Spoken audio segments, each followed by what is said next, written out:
नमस्कार मित्रों। Class 12th की फ्लेमिंगो बुक का हमारा फर्स्ट चैप्टर है, जिसका कि टाइटल है द लास्ट लेसन। अब ये लास्ट लेसन फर्स्ट चैप्टर में दिया हुआ है। अब इसका लास्ट लेसन टाइटल क्यों दिया गया है, ये स्टोरी पढ़ने के बाद समझ में आएगा। The last lesson is written by Alphonse Daudet. The story is set during the time of Franco Persian war. ये स्टोरी लिखी थी अल्फोंसो ने, और जब लिखी गई थी उस समय फ्रांस और पर्सिया का वार चल रहा था। उस दौरान ये लिखी गई थी। When France was defeated by the Persia. When France was defeated मतलब फ्रांस जो है पर्सिया से हार गया था। The Persian rulers ordered the only German should be taught in the schools of Alsace and Lorraine instead of French. Persian जो rulers थे वो तो जीत गए थे वार को, तो उन लोगों ने एक ऑर्डर दे दिया था कि अब जो है आगे से फ्रांस में, खासतौर से अलास्क एंड अल्सैस एंड लॉरेन में, इस जगह पर, यहाँ पर जर्मन, अब जर्मन लैंग्वेज चलेगी। जो भी पढ़ाई लिखाई होगी स्कूलों में वो जर्मन लैंग्वेज में की जाएगी इंस्टेड ऑफ फ्रांस। फ्रेंच नहीं चलेगी अब वहाँ पर। The story shows the pain of losing one's language and culture. इस स्टोरी से ये पता चलता है कि कितना पेन होता है जब व्यक्ति की अपनी खुद की लैंग्वेज कोई ख़त्म करवा दे, उसका जो कल्चर है और जो लैंग्वेज वहाँ की, वो पूरी तरह से बंद करवा दे, कोई दूसरी लैंग्वेज वहाँ पर थोप दी जाए कि अब इसमें पढ़ाई करनी है आपको। It also teaches the importance of education and respect for one's mother tongue. Mother tongue भी जर्मन्स ने ख़त्म करवा दी, और वहाँ का जो इम्पोर्टेंस था एजुकेशन की, अभी तक जो एजुकेशन हो रही थी वो तो फ्रेंच में हो रही थी। अब लेकिन वहाँ क्या होगा, जर्मन थोप दी गई है उनके ऊपर, प्रेशराइज की गई है कि आपको आगे से जो है जर्मन ही पढ़ना पड़ेगा। तो ये स्टोरी पूरी की पूरी एक बच्चे ने नरेट करी है। उसका नाम है फ्रांज। उस फ्रांज ने कहा है, one morning he starts late for school and is afraid because his teacher M. Hamel had announced that he would question the students on participants. ये जो बच्चा है फ्रांच, ये अपनी उम्र के हिसाब से ये थोड़ा सा केयरलेस था, छोटा सा था, थोड़ा केयरलेस था। और ये बच्चा जो है जब स्कूल जा रहा था तो ये थोड़ा सा डर रहा था। डर क्यों रहा था स्कूल जाने से? Because his teacher M Hemal ने बोला था कि तुम बच्चों को सबको जो है पार्टिसिपल्स पढ़ के आना है। अब ये बच्चा पार्टिसिपल्स जो ग्रामर का एक बहुत बड़ा अच्छा पार्ट होता है, बहुत इंपॉर्टेंट पार्ट है ग्रामर का, इंग्लिश ग्रामर का, वो उसने छोड़ दिया था, वो उसने पढ़ा ही नहीं था। अब वो समझ गया था कि एम हेमल थोड़ा स्ट्रिक्ट टीचर है, स्कूल जाएंगे तो भाई डांट पड़ेगी हमें। तो वो बच्चा स्कूल जाने से थोड़ा से झिझक रहा था। Franz is not prepared because he had not studied his lesson. अब फ्रांज ने जो है अपने लेसन को तो पढ़ाई नहीं की थी, पढ़ के ही नहीं गया था, तो वो स्कूल जाने से थोड़ा सा झिझक रहा था। On the way to school Franz feels tempted to skip the school. अब रास्ते में वो सोचता है कि आज स्कूल नहीं जाते हैं, आज स्कूल में एक तरह से बंक मार देते हैं। Because the weather is warm and pleasant. बाहर उसने देखा कि वेदर वार्म है, आज का मौसम बहुत अच्छा है, बहुत प्लीजेंट मौसम है, बहुत सुहाना मौसम है। और he sees birds chirping, Persian soldiers drilling in the open field. उसने देखा पर चिड़ियों की आवाज उसने वहां पे सुनी, चिरपिंग कर रहे थे। चिरपिंग मतलब हो जाता है चिड़ियों की आवाज। और पर्शियन सोल्जर्स, जो पर्शिया जो था, पर्शिया के जो सोल्जर्स थे वहां पर, वो ड्रिलिंग कर रहे थे, एक तरह से मार्च पास्ट कर रहे थे अपने ओपन फील्ड में। People standing near the bulletin board. और उसने रास्ते में देखा कि बुलेटिन बोर्ड के पास में लोग खड़े हुए हैं। The bulletin board usually carried bad news and such a lost battles orders from the army and government notices। Bulletin board में अक्सर जो है बैड न्यूज जो होती थी वो वहाँ पर नोटिस कर दिया जाता था, चिपका दिया जाता था। एंड जो कि लॉस्ट बैटल्स, जो हार गया फ्रांस, और भी कुछ ऐसी जो गवर्नमेंट पॉलिसीज जो हुआ करती थी, जो ऑर्डर्स आते थे जर्मन्स के द्वारा, जो थोड़ा से ऑड थे, वो वहाँ पर हमेशा जो है चिपका दिया जाता था। तो वो उसने देखा वहां पर। Franz wonders that what bad news had arrived. वो जानता तो था कि यहाँ पर जो है कुछ बहुत अच्छी न्यूज नहीं लगाई जाती है। अब वो सोच में पड़ गया कि आज यहाँ कौन सी बैड न्यूज लगा दी गई है। खैर, उसे कोई बहुत ज्यादा मतलब तो नहीं था उस बात से। वो थोड़ा से सोच में पड़ गया था कि आखिर यहाँ पे क्या आज आखिर ऐसी कौन सी न्यूज लगाई गई है। लेकिन फिर वो उसके बाद वहां से चला गया। अब वो स्कूल की तरफ जाता है। Usually atmosphere in the school, strange atmosphere in the school. अब वहाँ क्या होता है, usually the school is noisy in the morning with students repeating lessons loudly. अब जनरली क्या होता है, जब स्कूल का जो माहौल होता है, तो स्कूल में जब मॉर्निंग में एंटर होते हैं तो वहाँ आवाज़ें आती है, बच्चों के खेलने की आवाज़ आती है, डेस्क वगैरह खिसकाने की आवाज़ आती है, टीचर्स पढ़ाते रहते हैं उसकी आवाज़ आती है। इस तरह की आवाजें वहां आती रहती हैं। लेकिन आज and shouting teachers, but that day everything is completely quite. लेकिन उस दिन वहां बिल्कुल शांत था।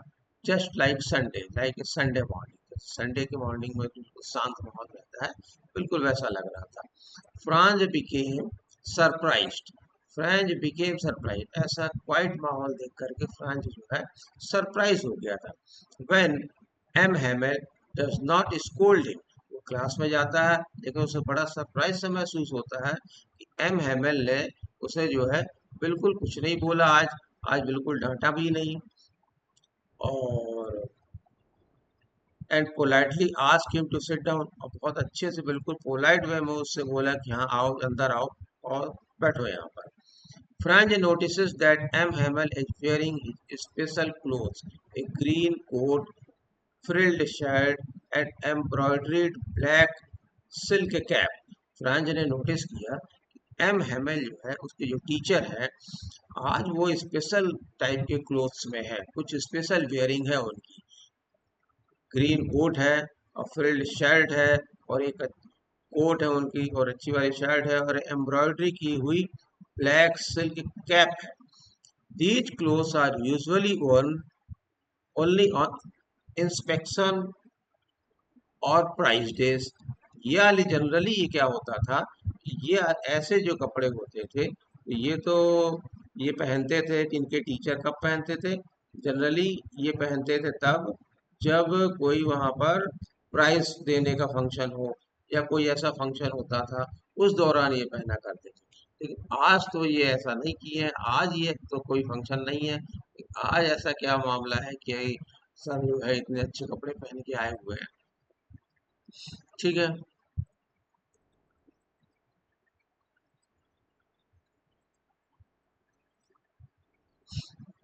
Strange atmosphere in the school. Usually the school is noisy. Sorry.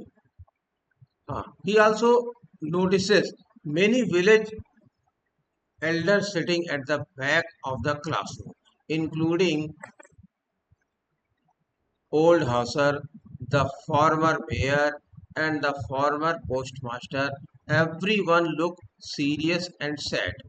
France ने देखा कि उसके पीछे की जो सीटें हैं, उसके पीछे की जो डेस्क है, उसने उसने देखा कुछ उम्र दराज लोग बैठे हुए हैं आज विलेज के।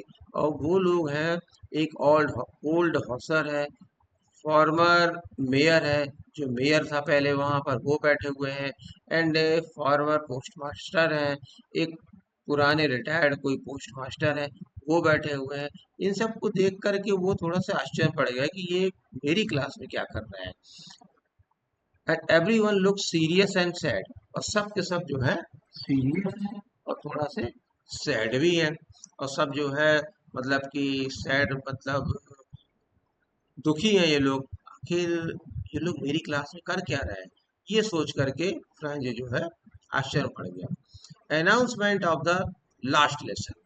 अब एम हेमल, एम हेमल क्या करते हैं, जो उनके टीचर होते हैं, makes a shocking announcement that only German will not be taught in the school. Only German will now be taught in the school of Alsace and Lorraine. And this is their last French lesson. Teacher ने कहा कि आज जो मेरा आज का जो lesson है वो फ्रेंच लेसन, जो फ्रेंच लेसन है आज का, वो एक उसका उनका लास्ट लेसन है। और कल से यहाँ पर जर्मन सिखाई जाएगी। अब जब जर्मन सिखाई जाएगी तो जर्मन सिखाने के लिए कोई दूसरा टीचर भी आएगा। A new German teacher will arrive the next day. उन्होंने कहा कि कल मैं नहीं आऊँगा, एक जर्मन टीचर आएंगे और वो आकर के कल से पढ़ाएंगे। Franz suddenly realise Franz suddenly realise the importance of schools and education. Franz को जैसे ही समझ में आया कि अब कल से हमारे सर नहीं आएंगे, नई बुक्स आ जाएंगी और नया टीचर आ जाएगा, तो उसे थोड़ा से अपनी बुक्स का, अपने स्कूल का इम्पोर्टेंस समझ में आया, एजुकेशन का इम्पोर्टेंस समझ में आया। जनरली क्या होता है, जो छोटे बच्चे रहते हैं उन्हें एजुकेशन का इम्पोर्टेंस तो पता नहीं रहता है। अब वो एजुकेशन का इम्पोर्टेंस उसे समझ में आया। क्यों? क्योंकि जो चीज़ दूर होने लगी थी आज उससे, अब उसको इम्पोर्टेंस समझ में आ रहा था। अर्लियर ही डिसलाइक्ड ग्रामर। पहले वो ग्रामर को डिसलाइक करता था।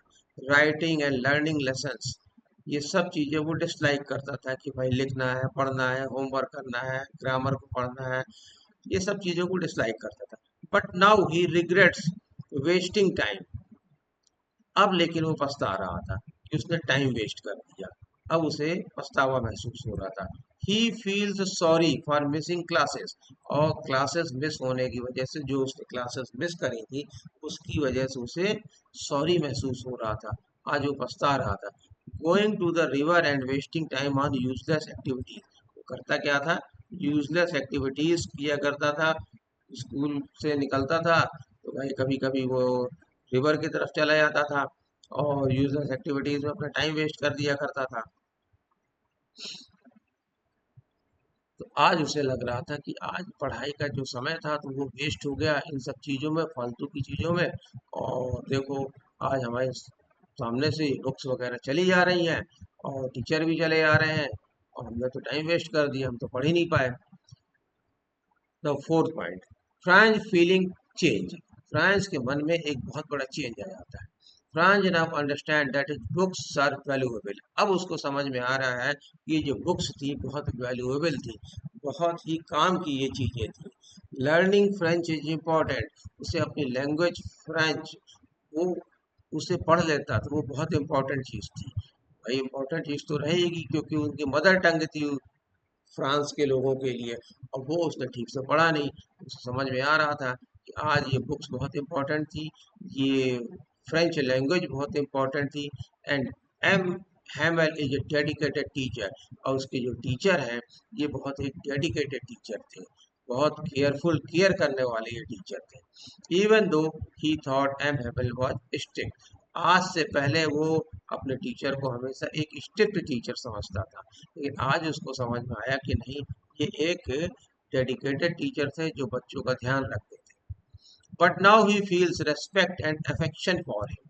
आज वो, उनके लिए उसके मन में रिस्पेक्ट जाग गया था और अफेक्शन और एक लगाव सा उसे महसूस हुआ था अपने टीचर के लिए। He also understands the pain of losing one's language. अब उसे समझ में आ रहा था, उसे पेन सा महसूस हो रहा था, उसे दर्द सा महसूस हो रहा था कि उसकी जो अपनी मदर टंग थी, जो उसकी जो अपनी लैंग्वेज थी, आज के बाद वो लैंग्वेज उसे नहीं मिल पाएगी। एक नई लैंग्वेज उसके सामने आ जाएगी, वो उसे पढ़ना पड़ेगा। M Hamel's emotional speech. M. Hamel speaks emotionally about the French language. About the French language. M. Hamel ने एक इमोशनली स्पीच दी वहाँ पर जो कि फ्रेंच लैंग्वेज के ऊपर थी। He says French French is the most beautiful, clear and logical language. उन्होंने कहा कि जो फ्रेंच लैंग्वेज है ये वर्ल्ड में बहुत ही ज़्यादा मोस्ट ब्यूटीफुल है, क्लियर है और लॉजिकल लैंग्वेज है। And that people must guard their language carefully. और लोगों को अपनी लैंग्वेज को अच्छी तरह से समझ लेना चाहिए, उसमें बिल्कुल अपनी तरफ अच्छी तरह से उसे पढ़ाई लिखाई कर लेना चाहिए। एक तरह से उन्हें वो अपनी लैंग्वेज को बहुत अच्छी तरह से जान लेना चाहिए, उन्हें अपनी लैंग्वेज में मास्टर हो जाना चाहिए उन्हें, क्योंकि वो उनकी मदर टंग है। और he says that when people are enslaved, their language becomes a key to freedom. अच्छा, उन्होंने एक और बहुत अच्छी बात बोल दी थी। उन्होंने कहा था कि जब हम एंस्लेव्ड हो जाएं, मतलब हम किसी के अधीन हो जाएं, कोई मास्टर कोई और हो जाए और हम उनके गुलाम हो जाएं, ऐसी गुलामी में जो हमारी जो लैंग्वेज होती है, ये बहुत काम की होती है। ये इससे क्या होता है, देयर लैंग्वेज बिकम्स ए की टू फ्रीडम। ये लैंग्वेज जो है, लैंग्वेज ही होती है जिससे कि हम जो है फ्रीडम पा सकते हैं, आज़ादी पा सकते हैं। अगर हमें जेल के अंदर बंद कर दिया गया है एक तरह से, तो जेल के जो ताला है, उसकी जो चाबी है, वो हमारे हाथ में है। क्यों हाथ में हमारे? वो इसलिए है क्योंकि हमारे पास हमारी लैंग्वेज है और हमारा कल्चर है। उसकी वजह से हमें जो है एक फ्रीडम सी महसूस होती है और हम आगे बहुत कुछ कर सकते हैं। He thinks he also blames parents for sending children to work instead of school. उन्होंने सिर्फ बच्चों बस को दोष नहीं दिया, उन्होंने ये भी कहा कि पेरेंट्स की भी गलती है। पेरेंट्स उन्हें बच्चों को अपने काम में लगा लेते थे, तो उसकी वजह से वो स्कूल नहीं आ पाते थे और पढ़ाई नहीं कर पाते थे। Students for avoiding studies and himself for neglecting teaching sometimes. Parents जब बच्चों को अपने काम में यूज कर लिया करते थे, इस वजह से स्कूल बच्चे नहीं आ पाते थे और कई बार वो पढ़ाई को नेग्लेक्ट कर दिया करते थे। इससे जो है पढ़ाई ठीक से नहीं हो पाती थी। This shows honesty and sadness. उन्होंने ये भी कहा कि कई बार टीचर्स भी जो है ऐसा केयरलेस हो जाते थे, जिसकी वजह से बच्चों का भी नुकसान होता था।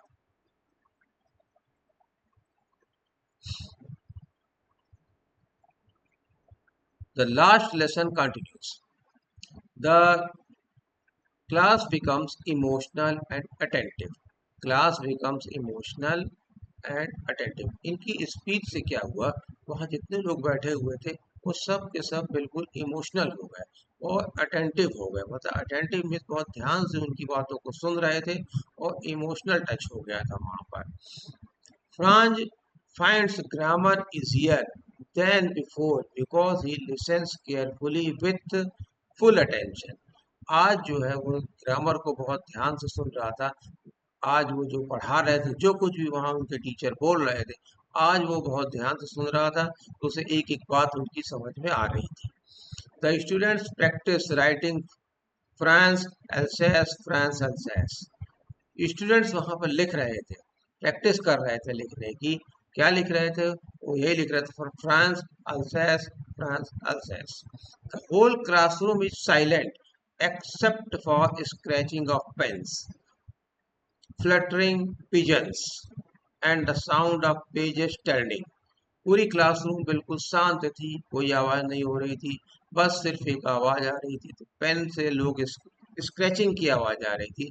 जैसे लोग पेंसिल से पेन से लिखते हैं तो उसकी एक आवाज होती है, पन्ने पलटने की आवाज होती है, वाली आवाजें आ रही थी।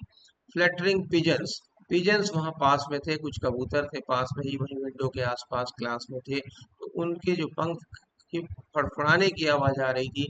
And the sound of pages turning, और जो बच्चे जो पेज टर्न कर रहे थे उनकी उसकी आवाज आ रही थी। मतलब बस इतना शांत माहौल था कि सिर्फ ये आवाजें ही आ रही थी। The atmosphere becomes very emotional, और एटमॉस्फेयर बहुत जो है इमोशनल था।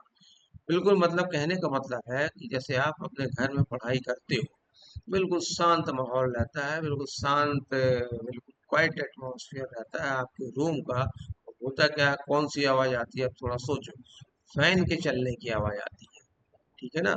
और उसी तरह से जब यहाँ पर ये स्पीच दे रहे थे, बिल्कुल सब लोग शांति से बैठे हुए थे, क्वाइट माहौल था, सब सुन रहे थे। तो उस वक्त जो बच्चे पेन से लिख रहे थे, जो भी बोल रहे थे उसको पेन से लिख रहे थे, तो पेजेस टर्न हो रहे थे। और पिजन्स जो थे वहाँ आसपास, उनके जो पंख के फड़फड़ाने की आवाज थी, बस यही आवाज आ रही थी, और किसी की बात करने की कुछ आवाज नहीं थी वहां पर। Old Saucer's presence. Old Hauser sits in the classroom with an old primer in his hands. Old Hauser मतलब वहाँ पर जो कुछ पुराने किसान वगैरह बैठे हुए थे क्लासरूम के अंदर, एंड वहाँ पर कुछ एक दो लोग और एजेड पर्सन्स बैठे हुए थे, जो कि जैसे वहाँ पर एक वो बैठे थे, पोस्टमैन बैठे हुए थे और एक दो लोग और बैठे हुए थे। तो ये लोग जो बैठे हुए थे, ये क्या कर रहे थे, इनके हाथ में बुक्स थी, ये बुक्स हाथ में लिए हुए थे। He spells the lessons loudly with the children, his voice trembles with emotion. Teacher जो है बोल रहे थे वहां पर, और ये लोग भी वहां पर चैप्टर को जोर जोर से पढ़ रहे थे, बोल रहे थे चिल्ड्रंस के साथ, बच्चों के साथ में, क्योंकि वो बुक्स को लेके आए थे। His voice trembles with emotion, इनकी जो वॉइस थी, इनकी जो आवाज थी टीचर की, ये इमोशन से भरी हुई थी। This shows regret for not learning earlier, love for the mother tongue and patriotism. इससे ये समझ में आता है कि जब ये लोगों की आवाज वहां लड़खड़ा रही थी, ठीक से बोल नहीं पा रहे थे, इमोशंस था इनके आवाज में, तो इससे समझ में आता है, इससे समझ में आता है कि दिस शोज रिग्रेट, उन्हें बहुत पछतावा से महसूस हो रहा था। रिग्रेट मीन्स पछतावा, उनको बहुत पछतावा से महसूस हो रहा था कि उन लोगों ने पहले पढ़ाई नहीं कर पाए, वो पहले नहीं पढ़ पाए थे उस लैंग्वेज को। Love for their mother tongue and patriotism, इससे उन मदर टंग के प्रति उनकी जो भाषा है उसके प्रति लव उन समझ में आ रहा था, क्योंकि उनकी आवाज़ लड़खड़ा रही थी। और पेट्रियोटिज्म मीन्स उनकी जो देशभक्ति की भावना थी, वो आज जागृत हो गई थी। इसलिए जागृत हो गई थी कि कल से वो क्या था कि वहाँ कोई और आ रहा था वहाँ पर रूल करने के लिए। अब रूल करने कौन आ रहा था? पर्सिया आ रहा था, पर्शिया के लोग आ रहे थे। तो अब उनका वो रूल करेंगे वहाँ पर, वो अपने हिसाब से पढ़ाएंगे लिखाएंगे। तो अब उन्हें समझ में आ रहा था कि हमसे एक बहुत बड़ी चूक हो गई है। End of the last lesson, finally the church clock strikes 12। अब क्या होता है, ये जो क्लास ले रहे थे सर, इसका टाइम खत्म होने वाला था। चर्च क्लॉक स्ट्राइक्स 12, मतलब जो वॉच लगी हुई थी, जो घड़ी वहां पर लगी हुई थी चर्च में, अब वो स्ट्राइक कर आती है 12 में। जब 12 बजते हैं तो वो क्या होता है, घंटे बजती है उसमें। तो वो 12 बज चुके थे, उसमें घंटी बज गई थी। And bulges of the Persian soldiers sounds outside, और पर्शियन सोल्जर्स का जो साउंड था, जो वो मार्च पास्ट कर रहे थे, वो सुनाई दे रहा था कि वो नजदीक आ गए हैं। M have becomes very emotional, अब जो उनके टीचर थे एम हेमल, वो बहुत इमोशनल हो गए थे। He tries to speak but can not continue because of sadness, उनके मन में भी बहुत ज़्यादा दुख भरा हुआ था, इस वजह से वो कुछ बोल नहीं पा रहे थे, न बोल पाने की स्थिति में थे। He turns to the black board and writes in large letter viva la France, इसका मतलब होता है वाइव वाइव ला फ्रांस, इसका मतलब होता है long live France. Then he signals the class to leave, the story ends on a patriotic and emotional note. क्या होता है, टीचर बहुत इमोशनल हो गए थे, वो कुछ बोल नहीं पा रहे थे। अब होता क्या है, he turns to the black board, वो फिर सीधे क्या करते हैं, ब्लैक बोर्ड की तरफ वो टर्न हो जाते हैं और वहां पर लिख देते हैं लॉन्ग लिव फ्रांस, ऐसा लिखते हैं। और signals the class to leave, और लोगों से और साइन कर देते हैं, सिग्नल देते हैं क्लास को कि अब क्लास खत्म हो गई है, अब तुम सब लोग यहाँ से जाओ। The story ends on a patriotic and emotional.